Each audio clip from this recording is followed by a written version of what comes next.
వ్రతం కేదారేశ్వర స్వామి వారి యొక్క వ్రతం అయ్యా. అది చాలా విశేషం, చాలా గొప్పది. ఆ వ్రతం కనుక చేసినట్లయితే ఎటువంటి కోరికైనా తీరుతుందో సంశయం లేదు అని చెప్పారు.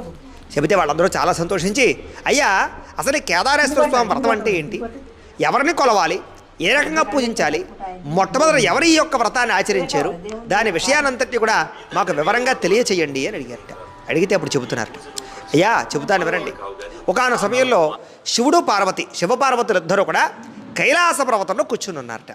కూర్చునున్న సమయంలో దేవతలు, నారదుడు, తుంబురుడు, యక్షులు, గంధర్వులు, అలాగే నందీశ్వరుడు, చండీశ్వరుడు, భృంగీశ్వరుడు, నారదుడు వీళ్ళందరూ కూడా వచ్చారట. వచ్చి శివపార్వతులని మెప్పించడం కోసం చక్కని గానాలు చేశారట, చక్కని నృత్యాలు చేశారట, అనేక రకాల వాద్యాలన్నీ కూడా వాయించారట. చాలా బ్రహ్మాండమైనటువంటి నాట్యాన్ని, నృత్యాన్ని చేస్తున్నారట. అందులో ప్రధానంగా భృంగీశ్వరుడు ఇంకా విశేషంగా నాట్యాన్ని చేసి